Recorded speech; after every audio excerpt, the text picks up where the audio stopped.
Hello everyone, मैं Ravi Bhushan Kumar start now के YouTube channel पर आपका स्वागत करता हूं। मेरी तरफ से आप सभी को नमस्कार, गुड मॉर्निंग, सत श्री अकाल, अस्सलाम वालेकुम, राम राम। आज हम अर्थशास्त्र पढ़ेंगे 12वीं क्लास की, जिसमें यूनिट 3 पढ़ेंगे मुद्रा और बैंकिंग, जो 12th बोर्ड एग्ज़ाम 2021 और 22 के हिसाब से काफ़ी इम्पोर्टेंट है। तो इसी के साथ आज का हम चैप्टर शुरू करते हैं। जैसे कि मुद्रा और बैंकिंग आज का हमारा शीर्षक है, तो इसमें हम पढ़ेंगे आज मुद्रा।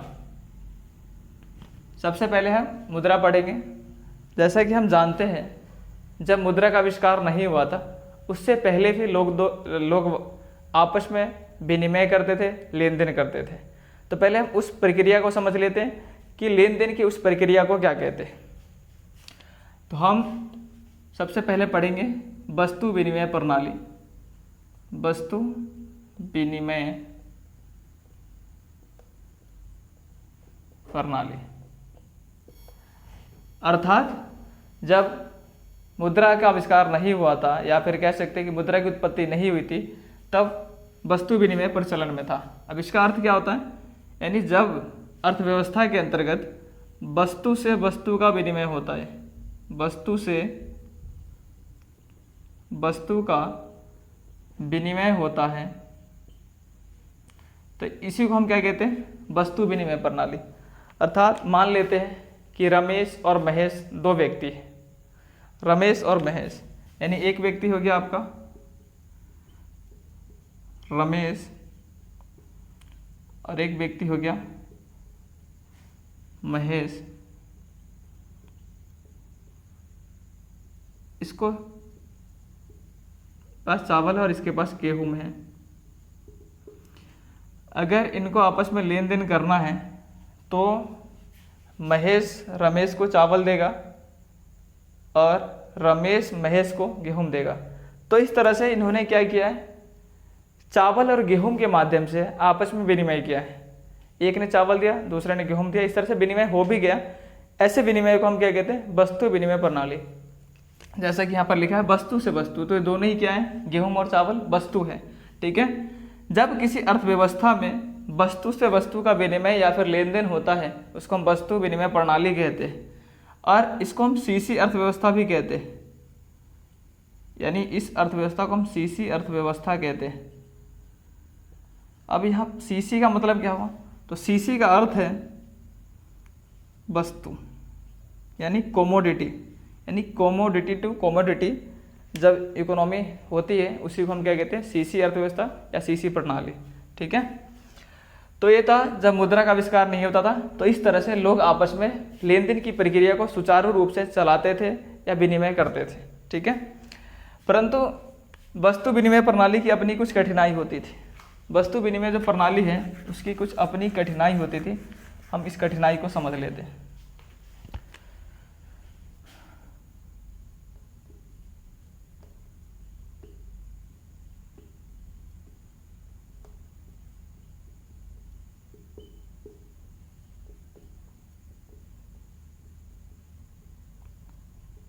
यानी जो वस्तु विनिमय प्रणाली है उसकी हम कुछ समस्याओं को देखते हैं, उसकी कठिनाई भी कह सकते हैं, या उसकी सीमाएं भी यानी लिमिटेशन भी कह सकते हैं, जिसके कारण वस्तु विनिमय प्रणाली क्या हो गया था, समाप्त हो गया था और धीरे धीरे इसकी जगह मुद्रा ने ले लिया। तो इसमें कुछ कठिनाइयां हैं। सबसे पहले कि आवश्यकताओं का दोहरा सहयोग।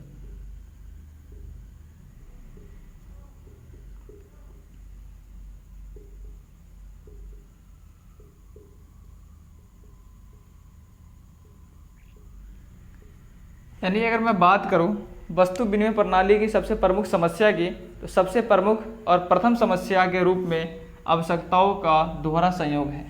यहाँ पर आवश्यकताओं का दोहरे संयोग से अभिप्राय कि दोनों व्यक्तियों की आपसी जो लेन देन का जो वस्तु है वो मिलना चाहिए और दोनों की आवश्यकताएं फुलफिल होनी चाहिए, यानी दोनों की आवश्यकताएं क्या होनी चाहिए, पूरी होनी चाहिए। जैसे कि अभी मैंने पिछला एक एग्जाम्पल दिया था कि रमेश और महेश दो व्यक्ति हैं, रमेश और महेश। इसके पास क्या है, चावल है, इसके पास क्या है, गेहूं है। अगर रमेश को चावल चाहिए, रमेश को क्या चाहिए? चावल, और महेश को क्या चाहिए? गेहूं। रमेश को चाहिए चावल, महेश को चाहिए गेहूं। तो यहाँ पर इन दोनों की आवश्यकता आपस में क्या हो रही है? पूरी हो पा रही है। कैसे? महेश को क्या चाहिए? गेहूं, तो महेश ने दे दिया रमेश को गेहूं, और रमेश को चाहिए चावल, और रमेश को चाहिए क्या? चावल। तो रमेश क्या करेगा? इससे चावल ले लेगा। तो इस तरह से क्या होगा? दोनों की आवश्यकता, यानी एक गेहूं देगा तो दूसरा चावल देगा, इस तरह से दोनों की जो आवश्यकता है वो मिल जाती है। इसी को हम क्या कहते हैं? आवश्यकताओं के दोहरे संयोग। परंतु वस्तु विनिमय प्रणाली में क्या होता था कि जब तक आवश्यकताओं के दोहरे संयोग का मिलना जब तक तय था तब तक विनिमय आसानी से हो जाती थी। परंतु मान लो महेश को क्या चाहिए? गेहूं चाहिए, परंतु रमेश को चावल नहीं चाहिए। तो ऐसे में क्या होगा? रमेश इसे गेहूं लेगा ही नहीं, यानी उनकी आवश्यकता नहीं मिलेगी, क्योंकि एक के पास जो चीज़ है वो दूसरे को चाहिए, परंतु जो दूसरे को चाहिए वो पहले वाले के व्यक्ति के पास नहीं है। तो ऐसे में क्या होंगी? दोनों की आवश्यकताएं नहीं मिल पाएंगी। तो इसीलिए यहाँ पर लिखा गया है आवश्यकताओं का दोहरे संयोग का अभाव। ये कहाँ पाया जाता था? वस्तु विनिमय प्रणाली में। दूसरा था कि मूल्य की इकाई यानी सामान्य मापक का अभाव कह सकते हैं हम इसको।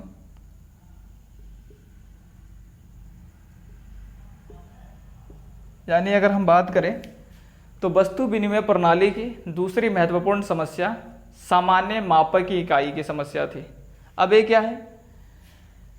मतलब जैसे कि आजकल हम देखते हैं सभी विनिमय मुद्रा के माध्यम से किया जाता है, और मुद्रा के माध्यम से सभी वस्तु का कीमत निर्धारित हो चुकी है या कीमत का निर्धारण किया जा चुका है। जैसे कि अगर मैं जो मार्कर यूज कर रहा हूँ इसका मूल्य 25 से 30 रुपये होता मार्केट में, तो कहीं ना कहीं इसका क्या है? मूल्य निर्धारित किया जा चुका है। परंतु वस्तु विनिमय प्रणाली में क्या होता था?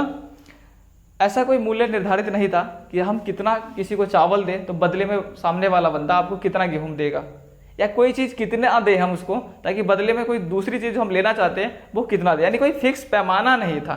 तो इसका जो अभाव पाया जाता था वह कहाँ पाया जाता था? वस्तु विनिमय प्रणाली में।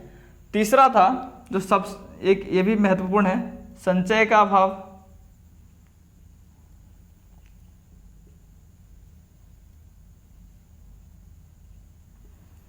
यानी जैसा कि हम जानते हैं वस्तु विनिमय प्रणाली में क्या होता था? वस्तुओं से लेन देन होता था, और वस्तुएं कौन सी होती थी? यही होती थी गेहूं, चावल, दाल, यानी मोटे तौर पे खाद्यान्न पदार्थों से लेन देन होता था। और आपको पता है कि जो खाद्यान्न पदार्थ है वो कैसी होती है? नाशवान होती है। क्या होती है? नाशवान होती है। इसका मतलब क्या हुआ कि लंबे समय तक अगर हम इसको रखें स्टोर करके तो ये सड़ तथा गल सकती है। तो इसी वजह से हम वस्तुओं को लंबे समय तक स्टोर करके, संग्रह करके, संचय करके नहीं रख सकते थे। तो ये वस्तु विनिमय प्रणाली का क्या है? अभाव है। जैसे कि आजकल हम वर्तमान समय मुद्रा का चलन है, तो मुद्रा को आप कितने भी समय के लिए स्टोर करके रख लीजिए, ना वो सड़ती है, ना गलती है, ना उसकी वैल्यू कम होती है। परंतु यहाँ पर क्या होता कि इन सभी चीज़ों पे कठिनाई होती है, इसलिए संचय का अभाव भी पाया जाता था वस्तु विनिमय प्रणाली में। अगला है भावी भुगतान।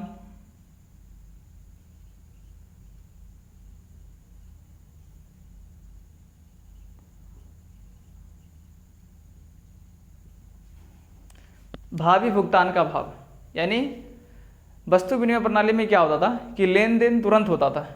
कोई भी लेन देन ऐसा नहीं होता था जो भविष्य के लिए टाला जाए। क्यों? क्योंकि भविष्य में टालने से कई सारी कठिनाइयाँ उत्पन्न हो सकती हैं। जैसे कि पहला यही हो सकता है कि वस्तु की गुणवत्ता को लेकर अर्थात मान लीजिए अगर आपने किसी को चावल दिया और सामने वाले ने वादा किया कि आपको उनका जब फसल तैयार हो जाएगा तो आपको गेहूं देगा, तो हो सकता उस समय आपके और उसमें ना बने कि इसकी क्वालिटी ठीक नहीं है, गुणवत्ता को लेकर विवाद हो सकता है, तो इस वजह से कठिनाई आती थी। सेकंड है मात्रा को लेकर, यानी वस्तु की मात्रा को लेकर भी विवाद हो सकता है कि आपने उस समय इतना कहा था और अब आप इतना कह रहे हो। तो ये सारी कठिनाइयाँ क्या होती है, भावी भुगतान में आती है। भावी भुगतान मतलब जिसका लेन देन तुरंत ना होकर भविष्य के लिए टाल दिया जाता है। तो ऐसे लेन देनों का अभाव वस्तु विनिमय प्रणाली में पाया जाता था। ठीक है, तो ये मुख्य तौर पर वस्तु विनिमय प्रणाली की 4 समस्या है। इन्हीं समस्याओं के कारण जो मानव समाज है या मानव सभ्यता है, उसने इससे छुटकारा पाने के लिए ही मुद्रा नाम की एक वस्तु को बनाया या मुद्रा नाम की वस्तु की उत्पत्ति हुई, जिसके कारण आज हम इन समस्याओं का सामना करने में सक्षम हो पाए हैं। तो अब बात कर लेते हैं मुद्रा।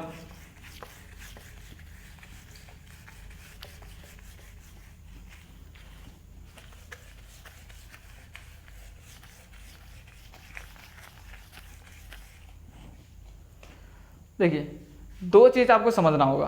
पहले तो कि जो मुद्रा का जो कार्य है वही मुद्रा को परिभाषित करता है। यानी मुद्रा अपने आप में कोई भी वस्तु हो सकती है। जैसे कि आप नोट देखते हो, सिक्के देखते हो, हम उसी को मुद्रा कहते हैं। परंतु ऐसा नहीं है, हम मुद्रा को उसके कार्य के आधार पर डिफाइन करते हैं, परिभाषित करते हैं। तो मैं चाहता हूँ मुद्रा से पहले आप मुद्रा के कार्य समझिए, ताकि आप मुद्रा को अच्छे और बेहतर ढंग से समझ पाएंगे। तो सबसे पहले बात करते हैं मुद्रा के कार्य।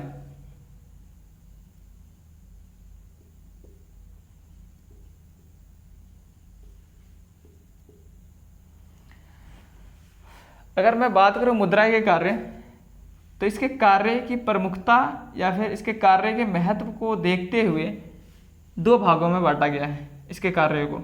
एक को हम कह सकते हैं प्राथमिक कार्य, प्राथमिक कार्य, तो दूसरे को हम कह सकते हैं द्वितीयक कार्य।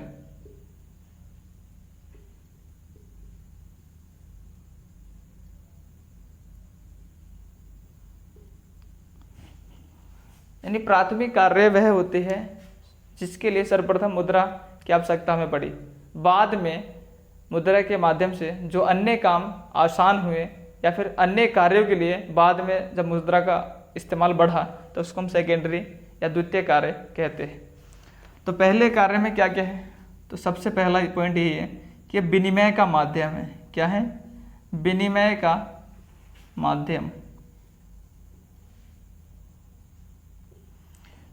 यानी मुद्रा क्या है? तो विनिमय का माध्यम है। जैसा कि आपने देखा था वस्तु विनिमय प्रणाली में विनिमय का माध्यम वस्तु होता था, यानी वस्तु दीजिए वस्तु आपको मिलेगा। यहाँ पर क्या है? मुद्रा है। और इस वस्तु विनिमय प्रणाली के कारण मुद्रा ने लेन देन की प्रक्रिया को विभाजित किया है। यानी एक सबसे इंपॉर्टेंट जो फैक्ट है आप यहाँ याद रखना कि विनिमय के माध्यम में मुद्रा ने, जो मुद्रा है उसने क्या किया है? लेन देन की जो प्रक्रिया है उसको पृथक किया है। अब यहाँ पर इसका मतलब क्या हुआ? जैसे पहले क्या होता था, आप गेहूं दीजिएगा तो आपको चावल मिलेगा, या आपने चावल दिया आपको गेहूं मिलेगा। इस तरह से एक वस्तु लीजिए दूसरा दीजिए। परंतु अब क्या है? आप पैसे दीजिए, आपकी जो भी आवश्यकता है आप उसको पूरा कीजिए। ऐसा नहीं है कि कोई आपको वस्तु ही दे रहा है। तो अर्थात मुद्रा ने क्या किया है? लेन देन की जो प्रक्रिया है बिल्कुल अलग अलग कर दिया है। जैसे कि बेचने वाला होता है वो सीधा आपसे क्या करता है? पैसे लेता है, बदले में आपको सामान देता है। बदले में आपसे कोई वस्तु नहीं लेता है बल्कि वो मुद्रा लेता है। तो मुद्रा से क्या होता है कि आप अपने आवश्यकताओं को पूरा आसानी से कर सकते हो, और जो लेन देन की प्रक्रिया है वो इन्होंने अलग अलग कर दी। ठीक है, तो सबसे पहला काम यही हो गया कि विनिमय का माध्यम है, अर्थात हम लेन देन की प्रक्रिया को सुचारू और सहज रूप से मुद्रा के माध्यम से करते हैं। दूसरा क्या है? तो मापक का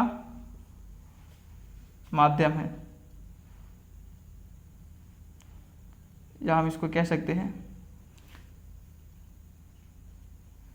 लेखे की इकाई का माप।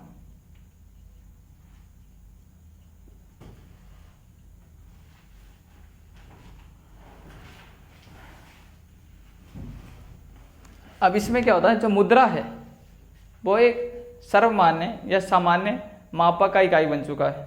जैसे कि मैंने अभी पहले बताया था कि जब वस्तु विनिमय प्रणाली होती थी वहाँ पर जो लेन देन की प्रक्रिया होती थी वो अनुमान के आधार पर होती थी कि आप इतना चावल देना तो हम आपको इतना गेहूं देंगे। परंतु अब क्या है?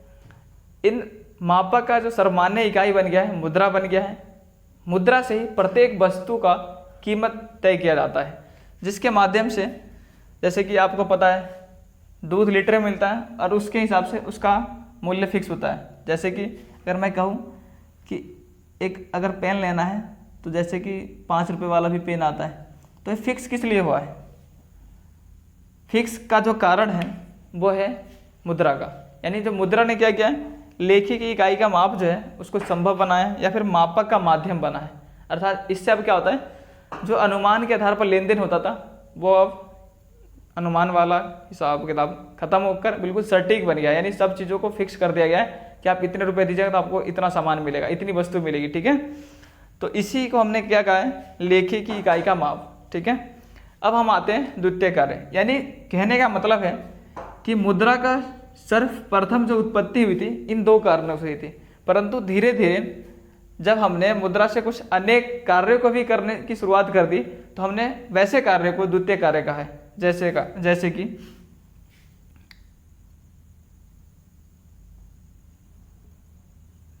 संचय का माध्यम।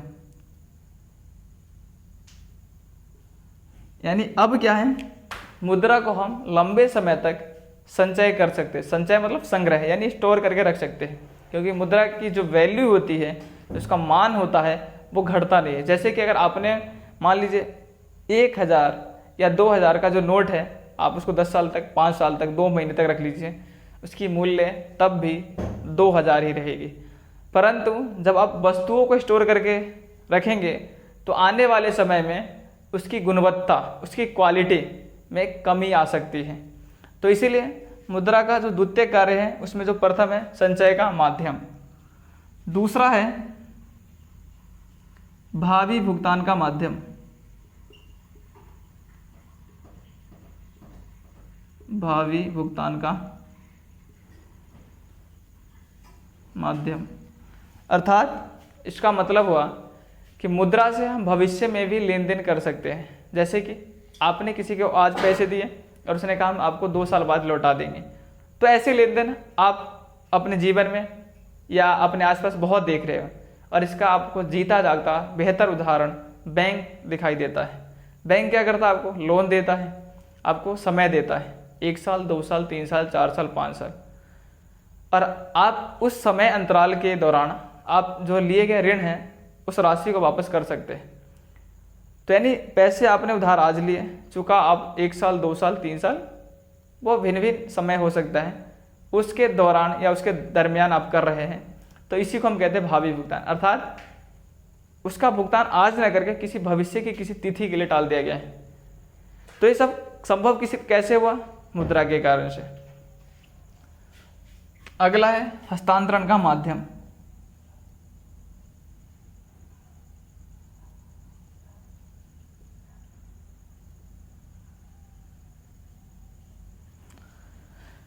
यानी जो मुद्रा का एक और अब हम कहें कि द्वितीय कार्य का प्रमुख हिस्सा है मुद्रा का हस्तांतरण। इसमें क्या होता है कि जब पहला जो वस्तु विनिमय प्रणाली हुआ करता था पहले, तो उसमें हम वस्तुओं को एक स्थान से दूसरे स्थान पर ले जाने में हमें काफ़ी तरह की परेशानियों की समस्या आती थी, जिसके कारण क्या होता था, जो वस्तु विनिमय प्रणाली में हस्तांतरण की जो प्रक्रिया है वो नहीं चल पाती थी। परंतु मुद्रा ने क्या किया है, हस्तांतरण की प्रक्रिया को बिल्कुल सिंपल और सरल कर दिया है। जैसे कि आजकल आप देखते हो बहुत ही सहज और सरल तरीके से आसानी पूर्वक आप पैसे ट्रांसफ़र करते हैं। क्यों? क्योंकि इन्होंने क्या किया, हस्तांतरण यानी ट्रांसफ़र का जो कार्य है वो बहुत ही ज़्यादा आसान कर दिया है। परंतु वस्तु विनिमय प्रणाली में क्या होता था, वस्तुओं में काफ़ी वजन हुआ करते थे, एक स्थान से ले जाने में अनेक तरह के खतरे होते थे, साथ साथ कई तरह की और कठिनाइयाँ आती थी। तो इस वजह से हस्तांतरण की प्रक्रिया वस्तु विनिमय प्रणाली में सहज रूप से नहीं हो पाता था। परंतु यहाँ पर क्या हुआ है, ये चीज़ें सुचारू रूप में शुरू हो गई है। तो कहने का मतलब है हम इस मुद्रा के कार्य यानी फंक्शंस ऑफ मनी के आधार पर कह सकते हैं कि मुद्रा क्या होता है। तो हम देख लेते हैं मुद्रा। पहली बात यही है कि मुद्रा की कोई भी सर्वमान्य परिभाषा नहीं है। सर्वमान्य परिभाषा नहीं है। कारण क्या है? अनेक जो अर्थशास्त्री हुआ करते हैं, क्या अनेक जो अर्थशास्त्री है वो इनके कार्यों के आधार पर, इनके फंक्शंस के आधार पर इनकी अलग अलग परिभाषा देते हैं। तो ऐसा भी नहीं कह सकते कि एक अर्थशास्त्री का परिभाषा ठीक है और दूसरे का गलत है, नहीं, सभी अपनी जगह ठीक है। ठीक है, तो हम ये नहीं मानेंगे कि बिल्कुल एक ही कोई परिभाषा हो और वो फिक्स हो, तो ऐसा भी नहीं है, इसकी अनेक परिभाषाएं। तो इसलिए हमने यहाँ पर लिखा है सर्वमान्य परिभाषा नहीं है, यानी कोई ऐसा परिभाषा नहीं कि जो सभी मान ले, इसको हम अनेक तरीके से परिभाषित कर सकते हैं।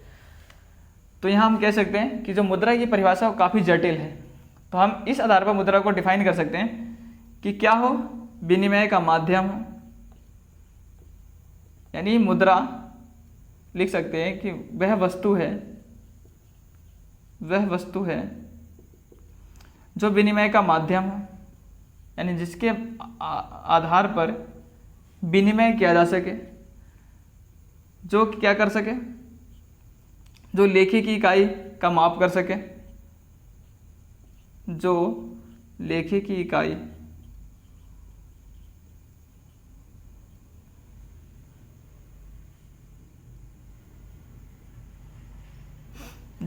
इकाई का माप करता हो, जिसके कारण संचय करना आसान हो, यानी जो संचय का माध्यम हो, संचय का माध्यम हो,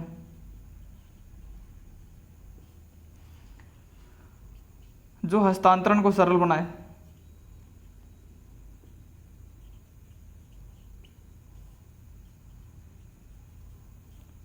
और भावी भुगतान जिसके माध्यम से हम कर सके।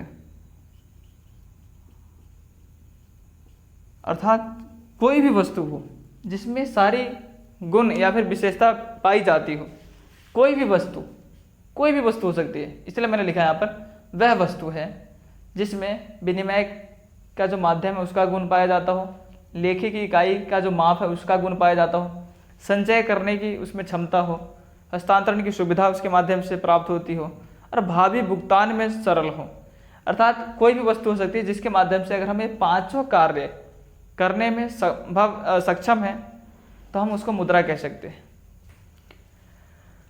एक और अहम बात है कि हम इसको समझ लेते हैं कि मुद्रा का विकास कैसे हुआ था। जनरली ये आपको कहीं बताया नहीं जाएगा, पर फिर भी यहाँ पर एक बार देख लीजिए कि मुद्रा का विकास कैसे हुआ।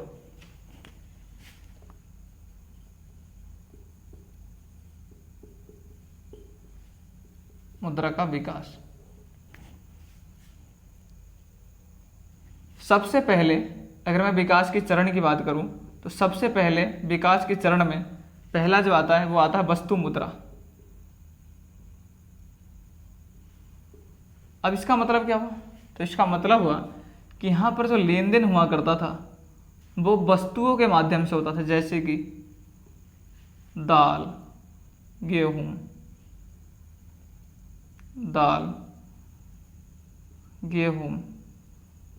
चावल।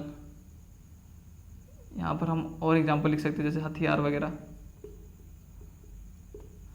हथियार का मतलब है कि पुराने लोग जिस तकनीक या जिस हथियार का प्रयोग करते थे शिकार वगैरह करने के लिए, उसके माध्यम से, जैसे कि मान लो कोई हथियार बनाने वाला समुदाय है और दूसरा है किसान, तो आपस में जो किसान है जानवर से तो उसको भी बचना है, तो वो किसान उनको क्या देंगे, चावल, गेहूं या खाद्यान्न पदार्थ, बदले में जो हथियार बनाने वाला समुदाय है वो उनको क्या देगा, हथियार।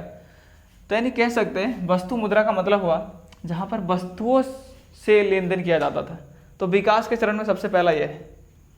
फिर दूसरा है धातु मुद्रा, यानी सेकंड पे आए तो क्या आता है, धातु मुद्रा।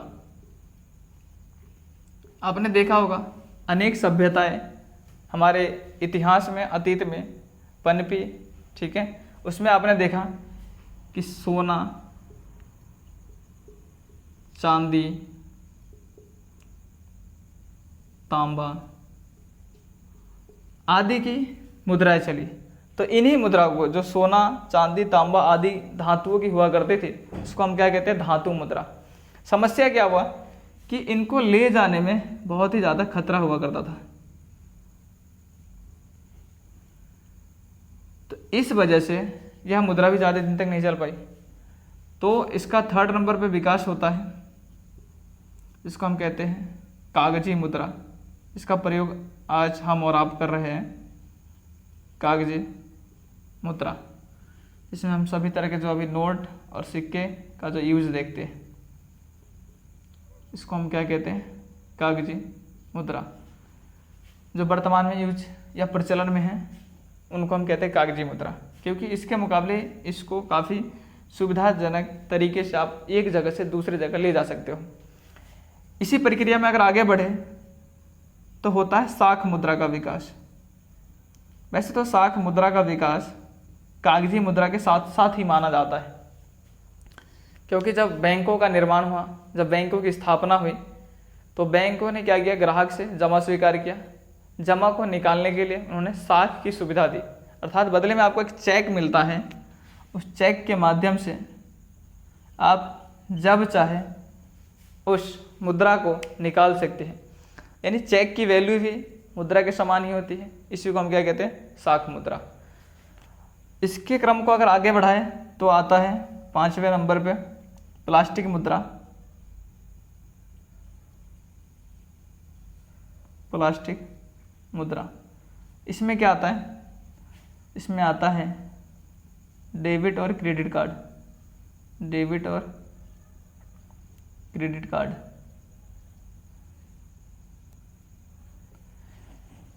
यानी जो आपके घरों में एटीएम होता है उसको हम डेबिट कार्ड कहते हैं, और क्रेडिट कार्ड दूसरा होता है। तो इनके माध्यम से जब आप लेन देन करते हो उसको हम क्या कहते हैं, प्लास्टिक मुद्रा। यानी डेबिट और क्रेडिट कार्ड को प्लास्टिक मुद्रा कहा जाता है।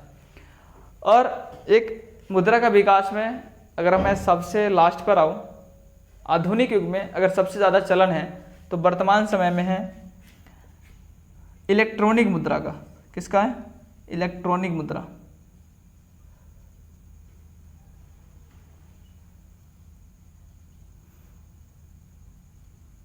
यानी हम कह सकते हैं कि मुद्रा विकास की अंतिम अवस्था अभी तक इलेक्ट्रॉनिक मुद्रा तक पहुंची है। यानी वर्तमान समय में आपने देखा होगा, आपने किया भी है, फ़ोन पे, पेटीएम, गूगल पे, अमेजोन पे, इस तरह से आप अनेकों भीम यूपीआई या आप अलग अलग बैंक्स के अपने क्या होते हैं, ऐप्स होते हैं, उनके माध्यम से भी ट्रांजैक्शन करते हैं। तो इस तरह से आपने जितने भी ट्रांजैक्शन किए हैं उसको हम इलेक्ट्रॉनिक मुद्रा मानते हैं। और ये कैशलेस की तरफ, यानी नोट रहित अर्थव्यवस्था की तरफ बढ़ने का सबसे अच्छा उपाय माना जाता है। तो वर्तमान में सभी लोगों का रुझान इसी तरफ बढ़ा है, यानी इलेक्ट्रॉनिक मुद्रा के तरफ। हम और आप सभी इलेक्ट्रॉनिक मुद्रा के माध्यम से आजकल क्या करते हैं, ट्रांजैक्शन करते हैं। तो अगर आज की आपको ये वीडियो आपको अच्छी लगी तो दोस्तों, अपने साथियों, अपने परिवार के दूसरे सदस्यों के साथ शेयर कीजिए। स्टार्ट नाउ के इस चैनल को सब्सक्राइब कीजिए, बेल आइकन को प्रेस कीजिए, ताकि आने वाले हमारे सभी वीडियो का नोटिफिकेशन सबसे पहले आप तक पहुंचे। Thank you.